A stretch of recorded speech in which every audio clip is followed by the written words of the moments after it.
And in South Asia, the ruling parties in both India and Pakistan are grooming two youngish men to take over. 43-year-old Rahul Gandhi is the scion of the Nehru-Gandhi dynasty that has ruled India since independence, more than 6 decades. And in Pakistan, Bilawal Bhutto, only 23, is expected to become the latest member of his clan to take over the ruling Pakistan People's Party. Our two contributors from the region are Ajoy Bose in New Delhi and Wajahat Khan in Islamabad. They join us via Google Hangouts. Welcome to you both. Now, first to you, Waj, tell us more about Bilawal's family background. Well, he comes from the premier political clan in the country. His father, his mother, and his grandfather have led very important governments in Pakistan. Ajoy? Well, Rahul's family is more than premier. It's the royal family. That family has been around forever, ever since India's independence. And the funny thing is that they've ruled for so many years, but still Rahul is so critical of the past. He's, I guess, criticizing his family.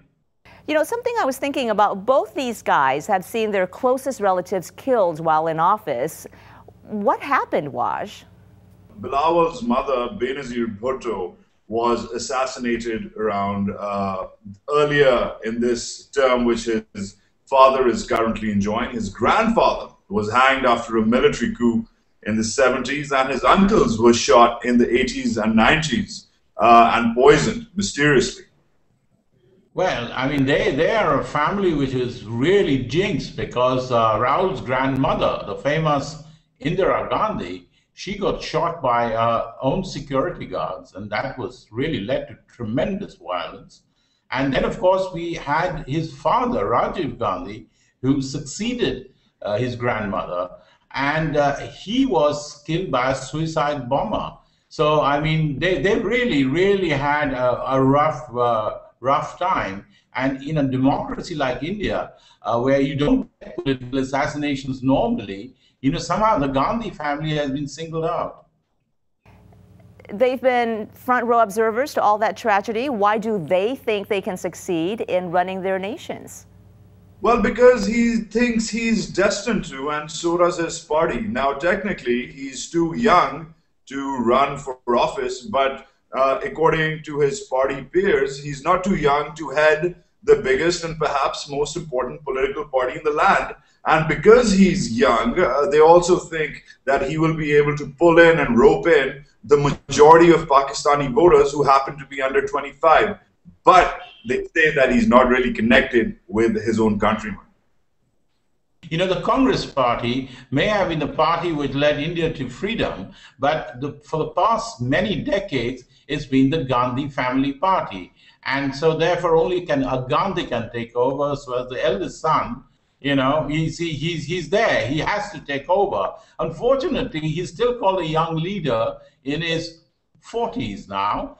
And, well, he's been around in politics for the past 10 years, but he hasn't shown much promise and seems to be very reluctant to take any really responsible job.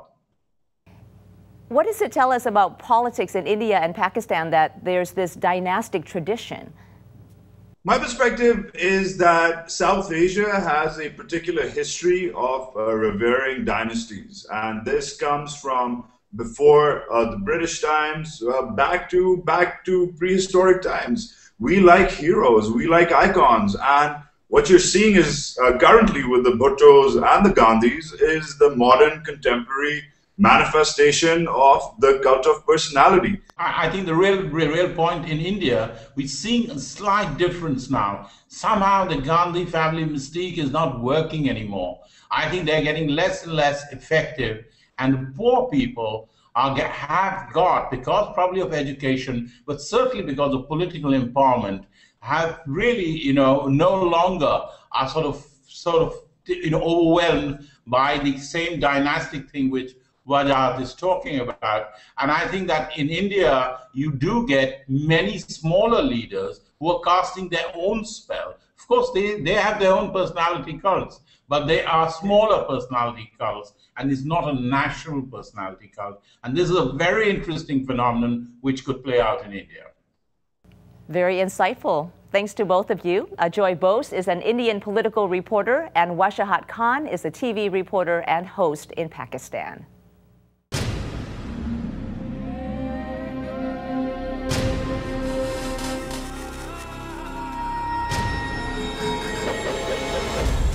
Now on U.S. airwaves, a global channel of uncompromising stories. World news, documentaries, entertainment, and culture. Link TV, connecting you to the world. For more information, visit linktv.org.